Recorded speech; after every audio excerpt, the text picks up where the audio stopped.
our next stop is San Francisco. What was the big thing for you? And my son, of course, goes, I don't know, right? Because he's a 12-year-old boy. It was good. Right. My daughter, my goodness, makes me cry. She says, and she's got like this super high EQ thing. She says, Dad, I think the biggest thing for me is that I got a chance to know you. Welcome back to the Time Freedom Podcast, where you can learn how to rethink your work and your money to create a life you love right now. Join us for insights to help you find meaningful freedom so you can choose how and when and with whom you work for as long as you want. Here are your hosts, me, Brian Harriott, and Kirby Dennison. Today on the podcast, we welcome Les Sherry. Les is an ICF certified executive coach with over 30 years of leadership experience across industries. Smack in the middle of a long career at Kaiser Permanente, Les did something that most people only dream about. And in 2012, he and his family packed their backpacks, 100 pounds worth only total, and spent a year traveling to 23 countries across 6 continents. Today, he's based in the Bay Area, coaching leaders and teams to unlock their potential and make a bigger impact. Welcome back to the Time Freedom Podcast. Today, I'm very excited to welcome Les Sherry. Welcome, Les. Thank you. Yeah, glad to be here. So I am particularly interested in having Les on. Les, you may or may not know this, but so I've known Les. Kirby, you don't know this, of course, but I've known Les for many years. I worked for him when I was a consultant at Kaiser Permanente out here in California. And I mean, I was in my 30s, I think, at the time. So I was very malleable from a young professional. And I took a lot of direction, either direct or indirectly direction from Les. And I learned a lot of things. Actually was just thinking about this morning, that there's this old YouTube video, like one of the originals, called Everyday Leadership by Drew Dudley. If anyone's seen that, it's about how you don't really know the impact you have on other people as you're going through life. So that's why you should always just be a good person. Mm-hmm. And you were definitely one of those people for me. So oh, thank you. I'm really excited to welcome you on the podcast. That makes my warm inside. Oh, Thanks, good. I'm glad. And also, Les was an early reader of my book. I had to cut your part out of the book. So this is another. I'm still a little upset about that, Brian, but I'll get over it. You should be. You should. Yeah, I know. But this is our way of kind of recovering that a little bit. Okay. Fair enough. But before we kind of dive in and kind of tell folks a little bit about yourself, what we like to do is to kick us off with something a little bit out of the ordinary and interesting. So we have a question that we ask all of our guests, and we also answer it, which is, what is something that few people know about you? So I'll pose that one to you, Les. All right. So I was actually talking with my wife this morning about that. I'm like, what should I say? She proposed some things that I'm not going to say. But she did come up with one idea that I think might be interesting. So the first business I was ever in, so my middle name is Michael, and my father's name is Les. And so growing up, I went by my middle name. When I was about 13, I got into macrame. Now, remember, this is the 70s, right? So macrame was the thing. Macrame belts, macrame hangers, all that stuff. And I really got into it. I really liked it. And I opened my own business called Mike's Macrame. God. And my mom helped me with the initial seed funding to get the jute and stuff I needed. Got a book where we could keep track of things. I paid to get into a couple craft fairs.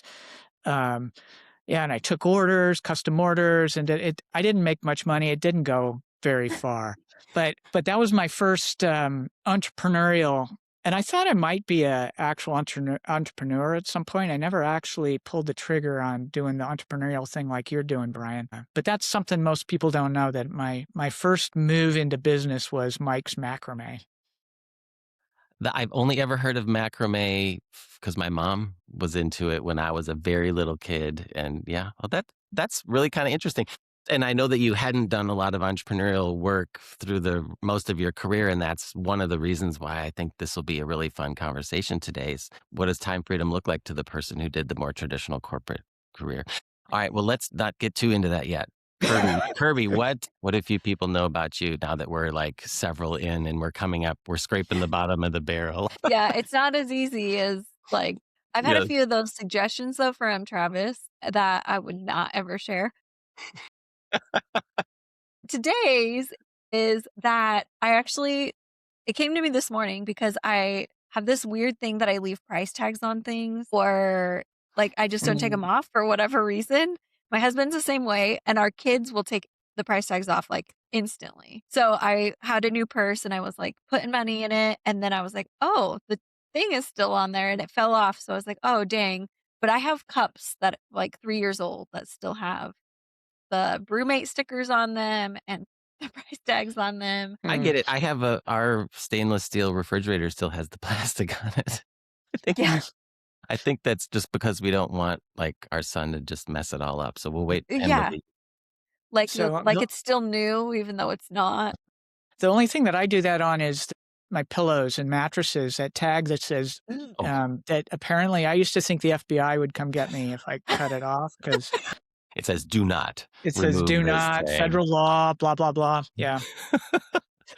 All right, well, so let me share mine. Mine is, and so we're recording this in late February, but last night I got my first hard copy, like not hard copy, paper Nice. copy, advanced reader copy, copy of my book, which is a big deal to me. Like it really feels very real now. I was just flipping through it last night going, "God, I would have written it just like that." No. So if you're watching on YouTube, and not many people do, you'll see it. Wonderful. So before we get into the details, I'd like to, if you would, Les, kind of just give people a overview of who you are. We'll get into the details, but this helps kind of set the stage so people can place you. Yeah, okay. I grew up here in California, in a town called Vallejo. It's in North Bay Area. Graduated high school in '81, went to community college for a year and a half. No, 2.5 years.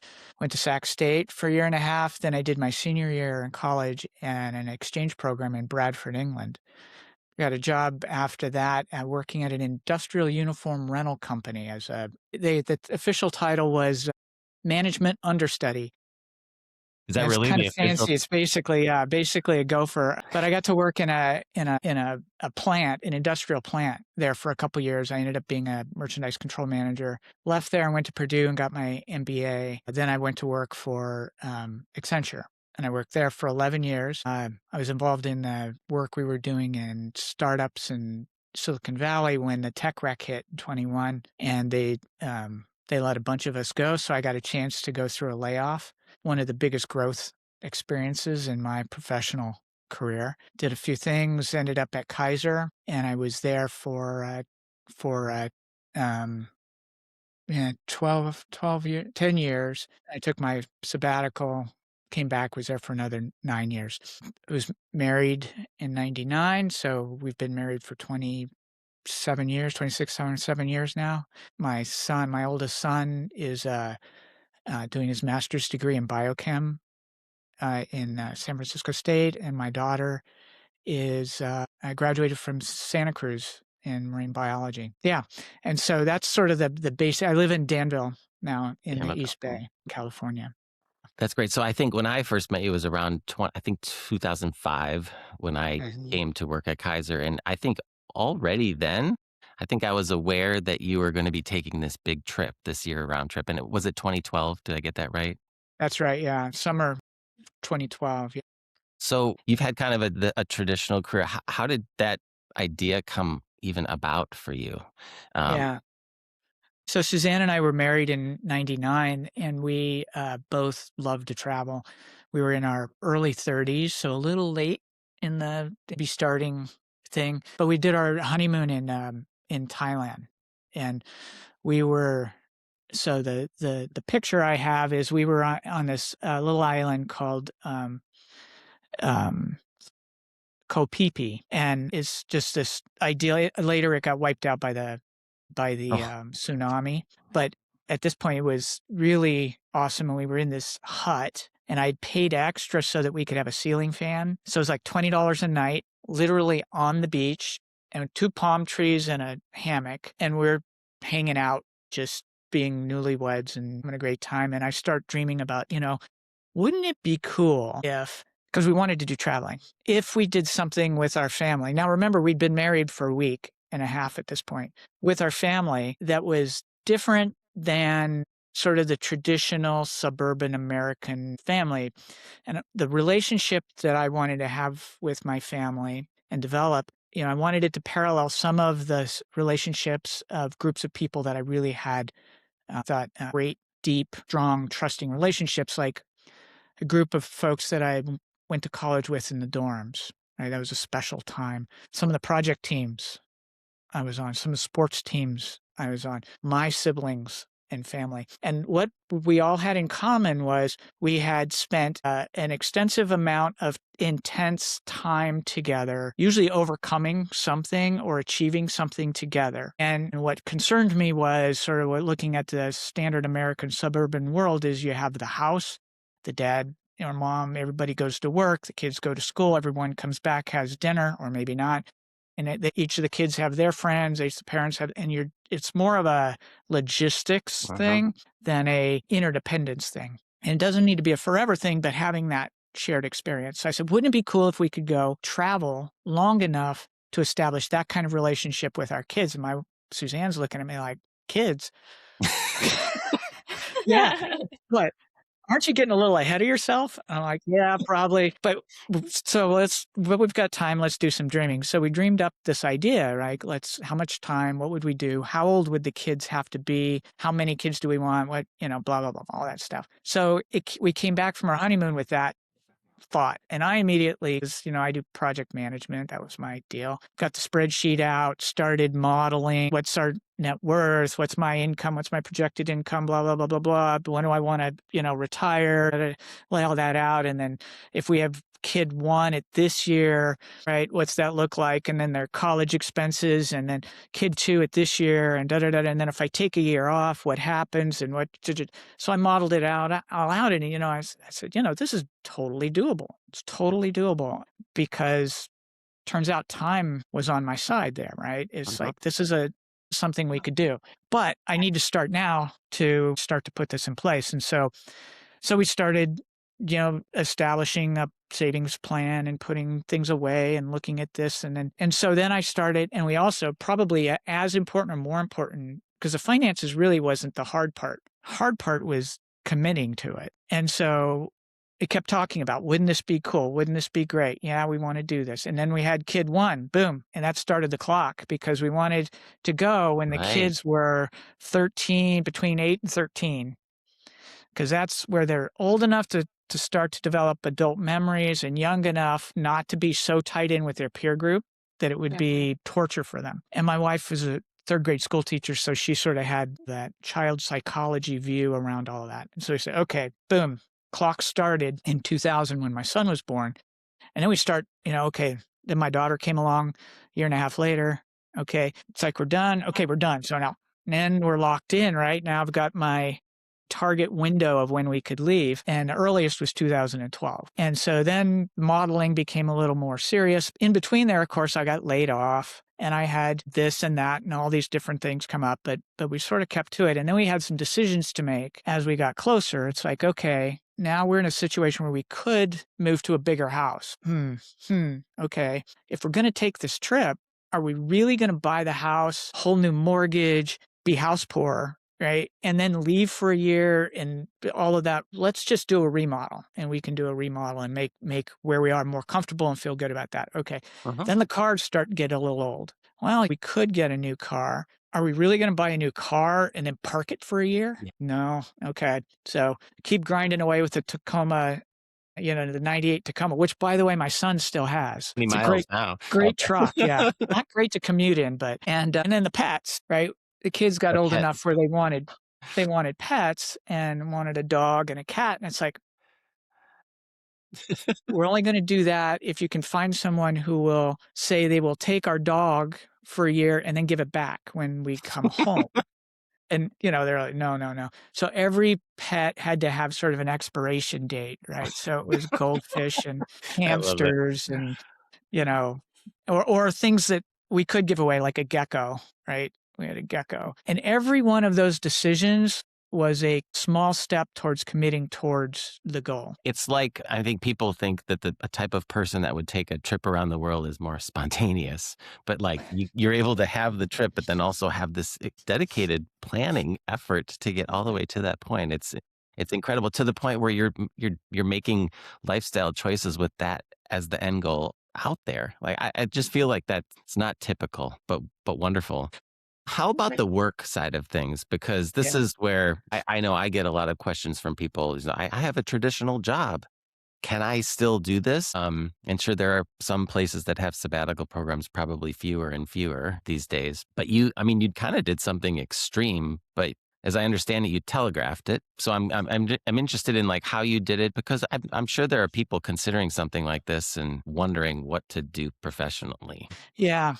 So the way that I approached it, so I told you that the getting laid off was a major Yeah. growth experience. So one of the learnings from that was companies make decisions based on the logic and needs of the company. You can't fault them for that. That's sort of what happens, right? I need to do the same thing for me. So although I worked as an employee, there's some benefits to being an employee versus, I think, an entrepreneur owning your own business. But one of them is that you can leave.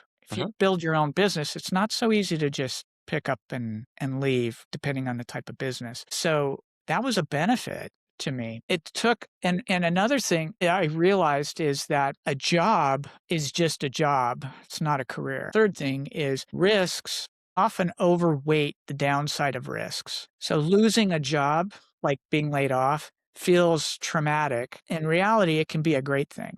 And I think actually you guys have talked about this. And a lot of times people who jump from company to company see financial improvement in each step.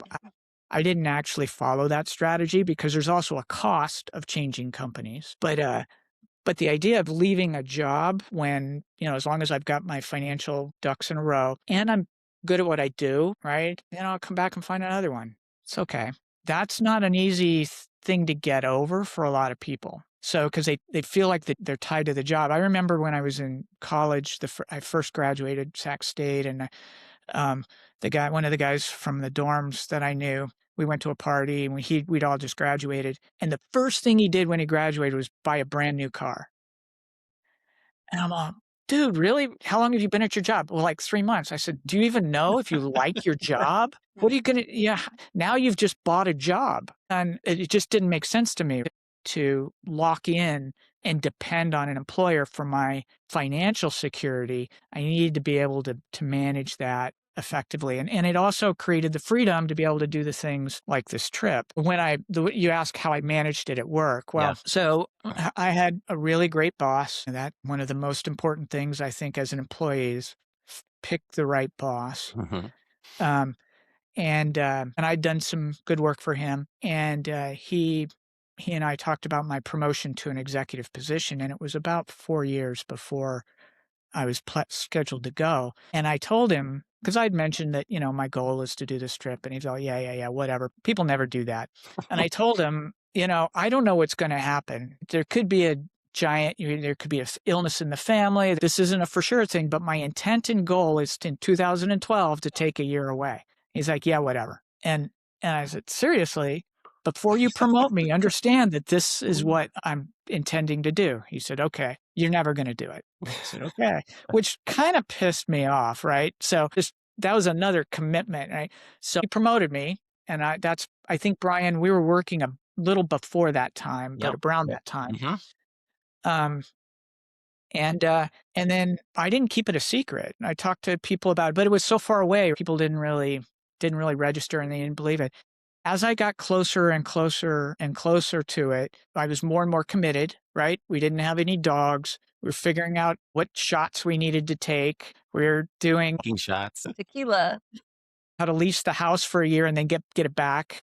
All of that type of stuff, dealing with all the family planning, the trusts, and, you have to deal with all of that stuff. We were dealing with all of that.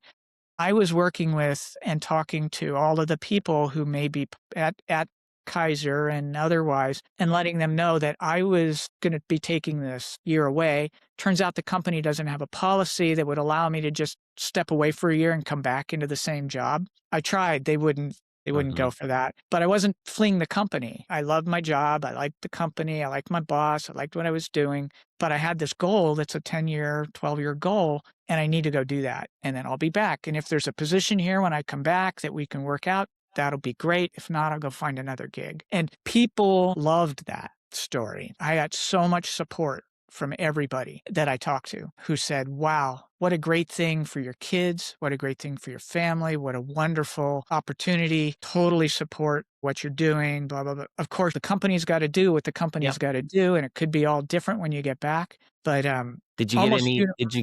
Did you get any? I wish I could do that. Yeah, there were people who questioned, how did you do that? And when I explained, well, I started 10 years ago, then they stopped asking. There's one person who, when I got back, who was inspired by it and actually did something very similar with her family. Awful. Yeah, that's cool. Yeah, and we sought out other families that were doing family travel, because that's a whole nother thing on the trip. Traveling with kids and as a family is very different than going as a single or as an adult couple. And that was before all of the world school. I mean, I'm sure there was world schooling type stuff, but I feel like that's become more popular, at least recently, with well, we had so I've got a blog out there on all of this, but I called it the Sherry Family World Academy or something like that.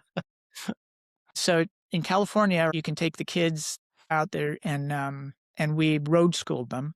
So I downloaded the curriculum for 5th and 6th grade, and I did the math, and Suzanne did the reading and social sciences. And they got a chance. They went through an awful lot of museums. They climbed glaciers and volcanoes and mountains and forests and jungles and all sorts of stuff. And a lot of it involved actually a lot of education in all of that. And yeah, when they came back, the math involved a little bit of crying because we've all homeschooled since the Suzanne tried to explain this to me that, you shouldn't ask them questions that you haven't taught them the answers to yet. And it turns out but that's all I do all day is get questions that I don't know what the answers are. Yeah. And I have to find the resources to do it.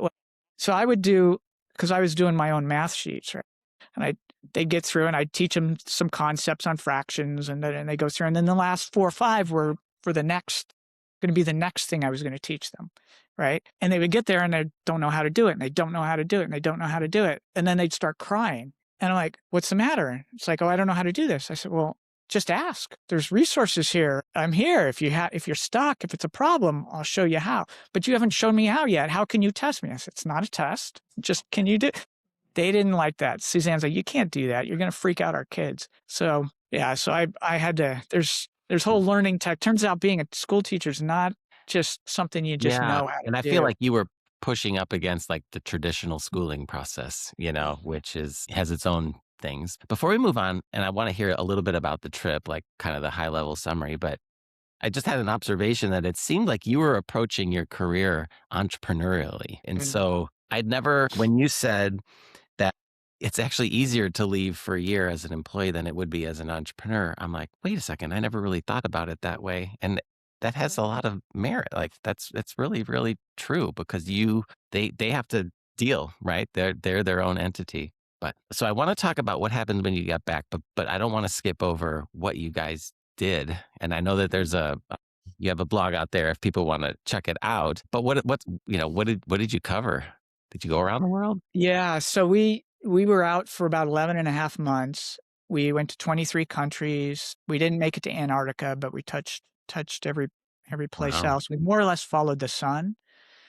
So we started off in Europe. We stayed with friends. My year abroad in college, I made friends. Yeah.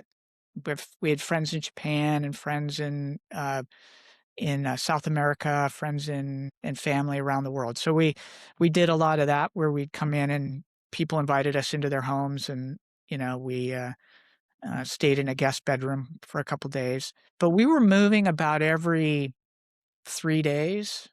Oh, that's hard. On average. We had, between the 4 of us, our total checked baggage weighed 100 pounds. So, yeah. So it was, we had 1 laptop. That was the key constrained resource on the trip because I was doing blogging and photography. My objective of the trip overall was around this whole idea of creating a new normal for our family. One of the keys for that, it was documenting it. And because the kids, even at, my daughter was 8 going on 9, everybody turned a year older on the trip. And I was 50, Brian. So Oh, same, wow. Oh, really? Hmm. Wow. right? I knew that, memories aren't forever. Memories are always shifting and changing. So getting uh, it down in writing, the stories, the anecdotes, the different observations, getting lots of pictures. So I had at the end, I think I had about 10,000 pictures of everything so that when we came back, we have something to refer to Yeah. and see ourselves in that situation and keep that sort of sense of the trip alive. Yeah. So Suzanne got, and again, we had the laptop, the one laptop, which I carried. So we did blogging. The kids had, I think it was Roblox. I was envisioning your wife with 2 50-pound suitcases and you at the laptop. Yeah. No, no, no, no. Keep going. Sorry. No, no, no, no, no. I had my day pack on the front, my backpack on my back, and my camera over the shoulder. And one kid, and then I was the Sherpa. that's Yeah. awesome. Because my daughter couldn't carry in, she was too small. And my son, the reason we ended up with 100 pounds, we started with 120, is Patrick kept leaving stuff all over the world. At 12, Sounds like my son. Yeah. you just lose stuff, right? Yeah. So you get back, and then what? I feel like Yeah. it's like a re-immersion situation. Well, so picture this now. So luckily we were able to find some really nice people to lease our house for a year and then leave. And we moved back into the house. The neighbors put up a sign, welcome home. It was all cool. And we took all of our stuff that had been with us for a whole year, everything we needed, and we stacked it in one corner of the house, and the house was empty. And that was everything that we needed. And that was, to me, kind of poignant. And then the pods started showing up because we had packed up our home into 2 of those pods, that they put in your driveway and then take away. And so they brought out, and we started rebooting suburbia. So it was open it up and just bringing stuff in, reloading the house. And I was shocked, but I actually had a bit of depression at this point. And I'm like, what the heck is going on with me, right? And I feel sad. And part of it was this big goal, 10-year goal that had consumed so much of my mind and heart and everything. And on the trip, I purposefully didn't think about the future. I wanted to be in the moment. I wanted to be taking the pictures. That was what we'd done all this for, right? I couldn't spend all my time planning and all that. Not easy for me because this planning is kind of my thing. And so, but then when I got home, yeah, I had a rough idea, but it was over. Yeah. And it left a hole. It wasn't just a dropping. It was a hole. And what bothered me there was I would go and talk to people and they'd go, wow, that's awesome. What a great trip. And I'd be like depressed, right? Ready to cry. And so I try and put on the happy face for folks and talk about things. Not too much because people get annoyed if you talk about stuff like this too much. But that surprised me. And I was talking to some other people who had done some big traveling, and they said, no, that's pretty common. I wish someone had told me about that. I would have been ready for it. But one of the things, and I think it's similar, and it's actually served me well in terms of the learning as I moved into semi-retirement, is you set these large life goals and you dedicate a lot of your energy and a lot of your mind share to it, and it becomes fun. The process of it becomes fun, and it takes a portion of your life, and then you finish it and it's gone. It's like the balloon popped. And I think this is where a lot of people get stuck in the transition to retirement. You've got that big goal, you've achieved financial independence, and then boom, now all of the things associated with it, you've achieved it. And this is being performative, right? This is focusing on the outcomes instead of the process. And so, yeah, so that for me, that was a big part of coming back was working through all of that. And it took me, I don't know, a couple months before I could actually start having conversations, and I started trying to get a job again, or started to get back out there. I had to digest and internalize and sort of unwind. Not the there was the energy part of it too, just the physical part, but more the psychological. What eventually happened, or how did you move through it? I mean, did the time just pass? Yeah, It was a traditional mourning process. First, figuring out why the heck am I feeling this way? Mm-hmm. So there's a need to sit down and just do a little introspection on what's going on. I mean, explaining it now because I've done that, but I didn't understand it at first. So spending some time with myself, talking to a few other people. If I'd had a coach or a counselor, that would have been helpful. At the time, I didn't know about that stuff. Yeah, and so that really helped. And then, starting to re-engage in my career and my job. I still had things I wanted to do. I was Mm-hmm. still excited about adding value and looking for opportunities and getting engaged. And I had a strong network of people that I had built up and had kept in contact with, and they'd been following our blog and all that stuff as we went along. And so I was able to reach out and re-engage. And I got back with my friends at Kaiser who, my former boss found a role to bring me in and lead some big projects. That gave me an opportunity to be around when the right position opened up, and then I was able to get that. Yeah, so that was really it. The kids, on the other hand, boom, week and a half, they're back. They're just took right in with it. They had no problem.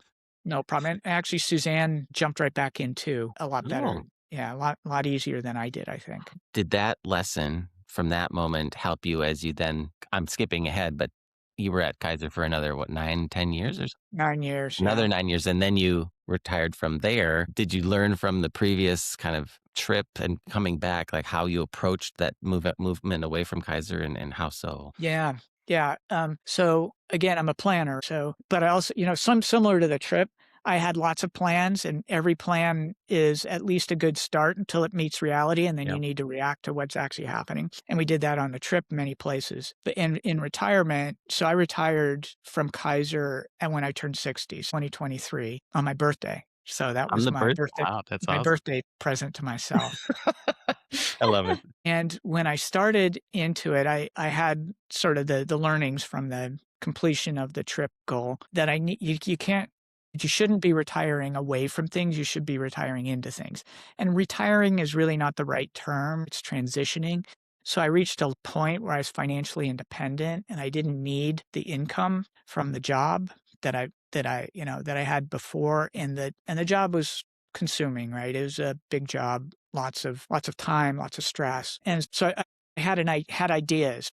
And I've seen some things out there. I think the best one I've seen on terms of transitioning to retirement, you've got the sort of 4 phases. First phase was vacation. And the way that I describe this, and I had a coach who helped me through this, is take time to exhale. It's amazing when you're in a situation at that time in your life where you're so working so hard, you find yourself holding your breath for like weeks at a time. So just taking time to exhale, I think, is really a good thing. And some people call that vacation. You go out and you have fun. Then often people come up against the loss of what they left behind. And that usually ties into some type of purpose, right? Prestige or the sense of who you are.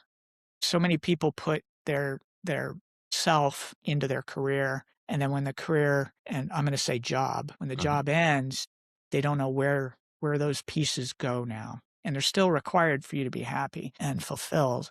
And I think I suspect it's particularly hard for people who are entrepreneurs who have built their own business because you really put yourself into Yeah. that. And as an executive, you put more of yourself into the job than as a non-executive. Mhm. It's a bit more of an entrepreneurial role. So there's a risk around that. And then, then you get the doldrums, right? It's like, and this is where people get stuck and go back to work or spin out into Mhm. addictions or different things. If they get through that phase, then they move into exploration. And this is where you start trying different things, trying to see what's popping for you. And then as you try to find the things that are in your groove, then you move back into this position where you've got a new frame of purpose. And now you've transitioned out of this. And I think this makes sense to me in my work, where I am right now. I think it was actually, in retrospect, facing a little bit of burnout in the last year or two of my career or my job. I didn't need as much vacation, but I took some. I certainly took some time to exhale. And then I moved right into exploration. And so now I joined the fly fishing club. So I'm learning to cast and not, tear my ear off with the back cast. I'm just finishing a class on tying flies. I do Muay Thai, kickboxing. I did jujitsu for a while, but I'm getting old enough that I get dinged up on that pretty too much. So Muay Thai I do. Taking classes now to learn how to teach yoga. I don't know if I want to teach yoga, but and probably most. And I do started piano lessons. I've never done any music, so this is totally new to me. And probably the biggest thing I did was I started coaching. So right out of it, I started into a coaching program, a year-long program to learn coaching. And goodness, I wish I'd have known more of this stuff 30 years ago. Would have been so helpful. A lot of psychology, philosophy, clinical techniques. And then it's the most awesome role because I get to work with people that I want to work with. My favorite part of my jobs was always helping other people grow and achieve, right? That came through. Yes, I could see that. And so this is like the prime rib. This is the piece that was the best part of the jobs I've had that I'm able to take with me and I'm able to develop in a much more robust way and actually help people. Yeah. That's so great because I always talk a lot about finding that job where you get to work with who you want to on what you want to. But so much I've always had that frame of entrepreneurship, right? But you've done this in a way through a progression of more traditional employment but still got there, right? I mean, I could even see a scenario where you even do that maybe earlier. I did. I don't know if you know that, but Okay. yeah. So when I was still working for Accenture, my one of my buddies from college and I took a week vacation to Cozumel, or a diving vacation, scuba diving. So again, picture this: we're sitting with our feet in the Caribbean, a cigar and a Corona, both of us watching the sunset, and it's the end of one of the most epic vacations. Right? It's just awesome vacation, diving, dancing, just all this, and both of us are like, "This was great," and not long enough. And I was like, "Yeah, it's like I feel like an onion, and we've only taken off 2 layers." And then we started daydreaming, like, what would it take? How long would it take to fully relax, to have a real vacation? So we said, a month, 6 weeks. I said, okay, wrong way. How long could we take off and not totally destroy our careers? And we figured 6 months. Could do 6 months in a consulting career. And how old were you at the time? 20, probably. Early in your career. So, yeah, I was probably 27, 28, and almost the age of my son now. Holy cow. Sorry about the question. Yeah. But then we said 6 months, we could do that, right? And I said, yeah, we can do that. So we need to save up a little bit of money. We got to come up with a plan. And, what do we want to do? I said, well, let's do some sailing. I'd love to sail. And so I said, okay, my job, I'm going to go take sailing lessons and learn how to skipper a sailboat. And his job was to learn Spanish because we were going to go, south. Turns out he has dyslexia, and there was no way he was going to learn Spanish. He didn't fill me in on any of that. So that didn't work. But we sort of set the plan, right? And we ended up doing a road trip from California. We left right after New Year's in 96. And we did a road trip through the south of the United States, all the way to Florida, parked, flew to the Caribbean, ordered a sailboat for 2 months, and went around the Virgin Islands, American and British Virgin Islands, came back, got in our cars. And then by that time, one more thing, before we left on our trip, he had a meeting with me and he said, I'm getting married. And I'm like, okay. And he said, when I proposed, I asked her if she wanted to get married before or after the trip. And she said, before, because I'm coming.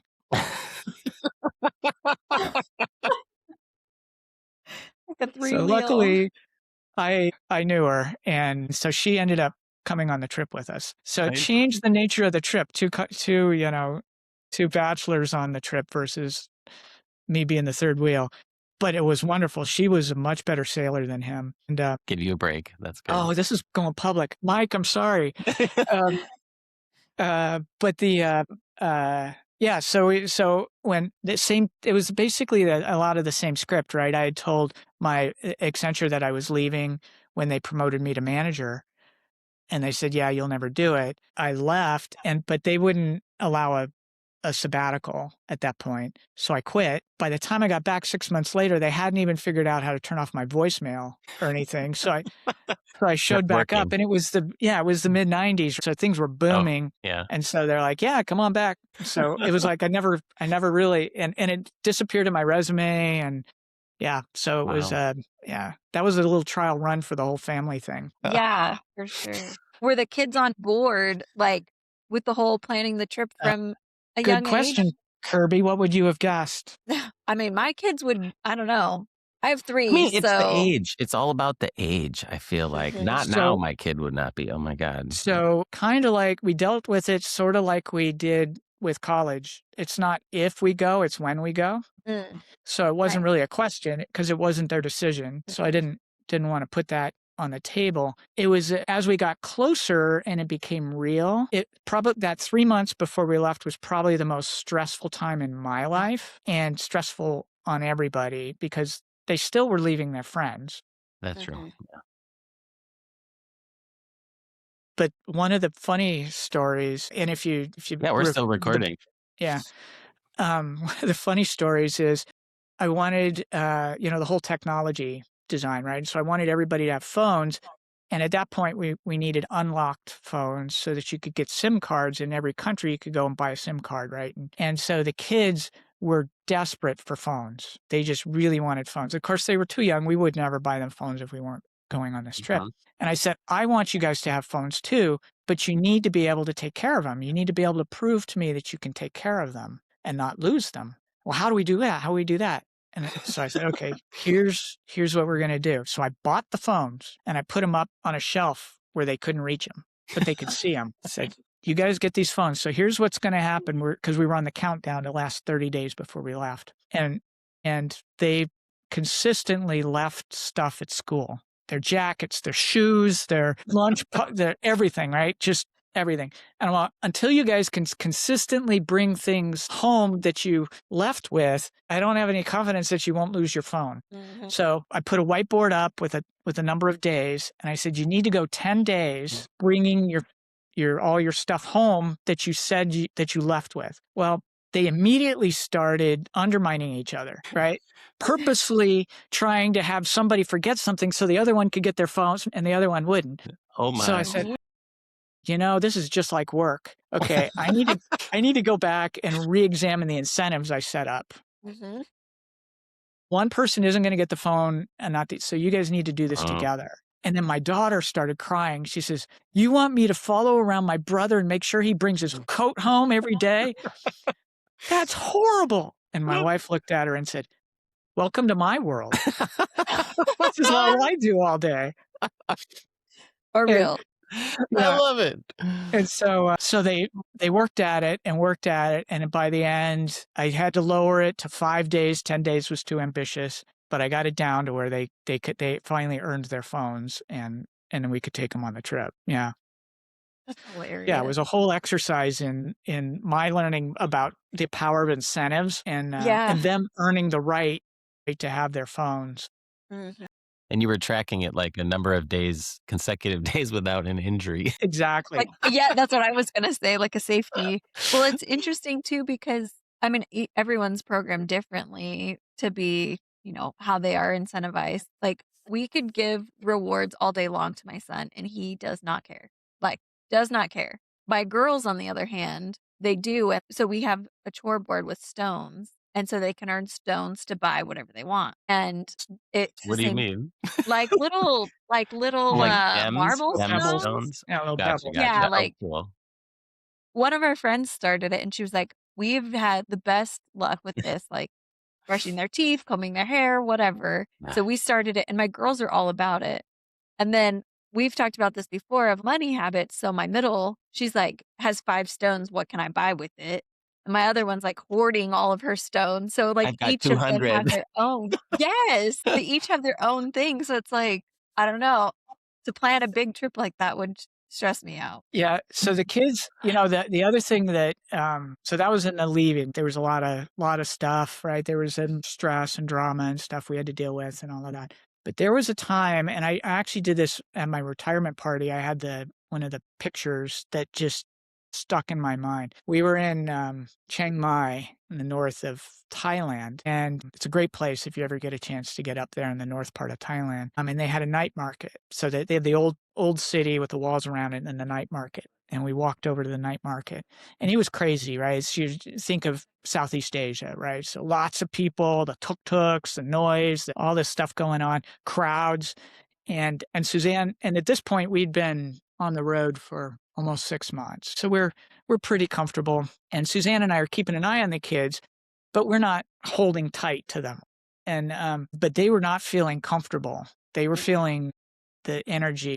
So they grabbed each other's hands and walked ahead of us so that we could see them, and they made sure that mom and dad didn't lose one of them, right? Because we were feeling pretty relaxed at this point. And I took a picture of that, and there was something about of the different things that happened during that trip. They developed a different type of relationship because they were their only playmates, right? They had to look out for each other because mom and dad sometimes got distracted. They had to support each other. When they got mad with each other, they were still in the back seat of the car. There's no, it's 24/7, 365 together. And and so the relationship that they developed over time, my son learned how to be an older brother versus just a brother, and that he had I was the oldest, right? And there was something around the oldest has an opportunity to create an environment for the younger. There was 4 of us, but you have more control and you can use it for good or evil, right? And so knowing that you have that is and that there's an accountability and responsibility is an older brother's thing. And until are old enough to actually, and my son went through that in that time. He's a great. We have pictures of him carrying my daughter all over the world, right? Because she would get tired. She was a reluctant hiker. That's so cool.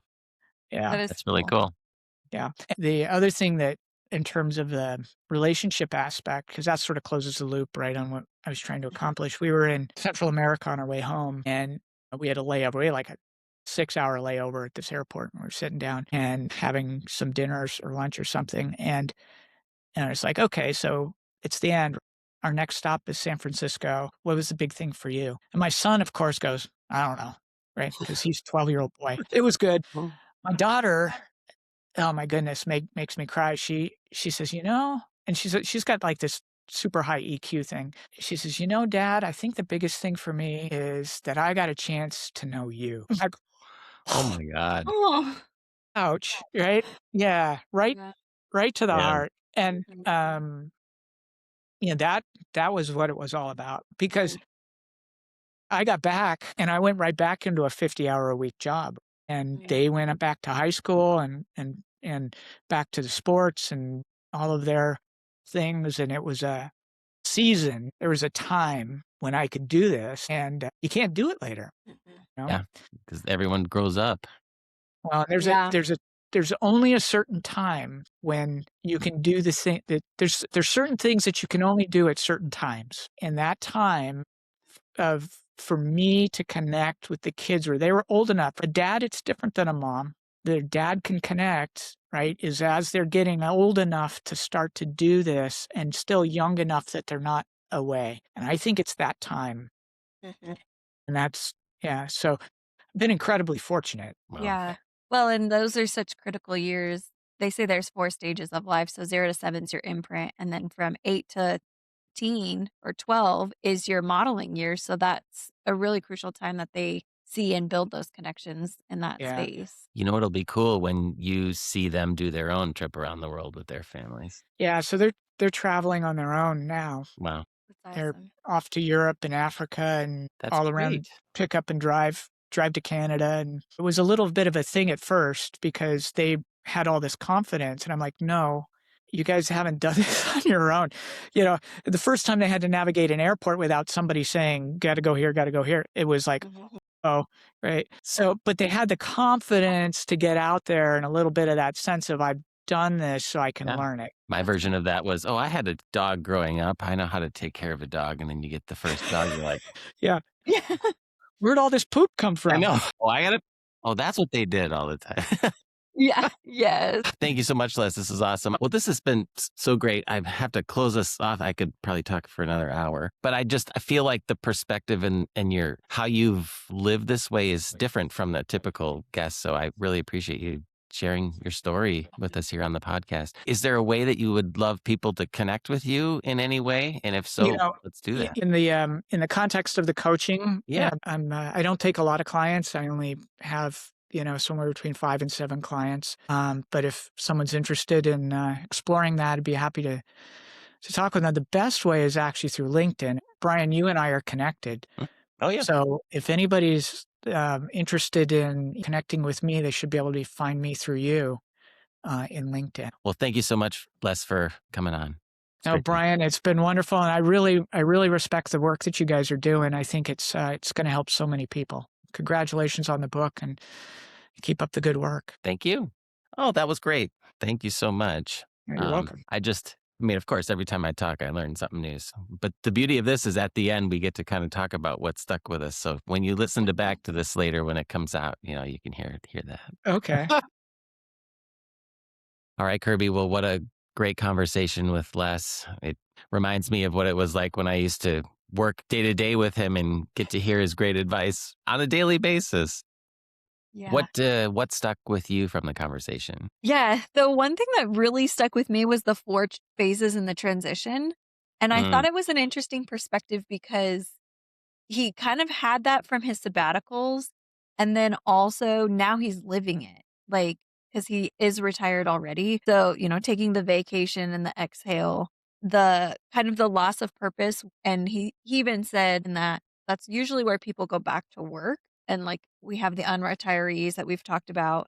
Yeah. Then you go into that exploration and then finding his new purpose and how he was able to kind of take that mourning from the trip and kind of skip that stage. I think probably because he knew that it happened, he was able to plan accordingly because he is such a planner in getting that figured out before he actually retired.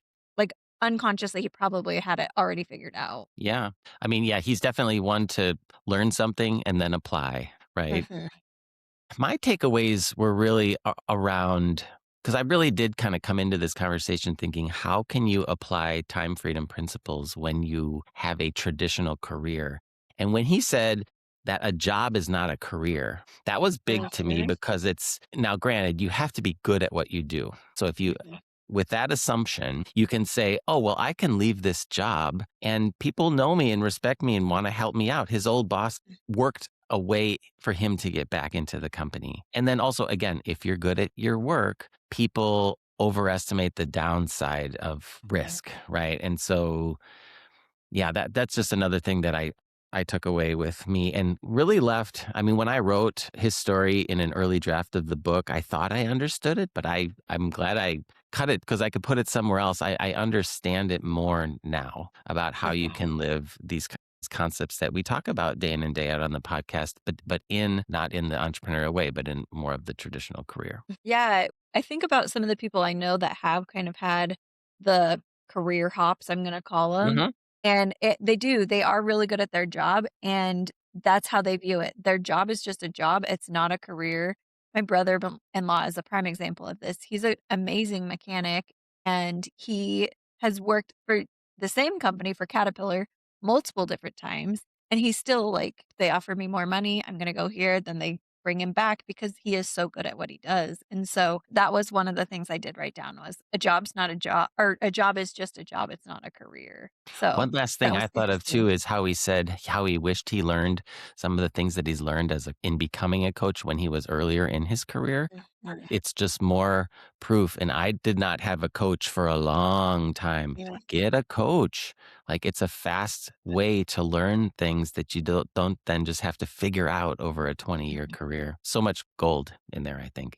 Absolutely. All right. So as we close, what do we want to point people to? Like and subscribe. Leave us an honest review on all the podcatchers. We're moving up in the charts. It's pretty cool. We're just really excited to have you listening, and we'll see you next week. Goodbye. Great.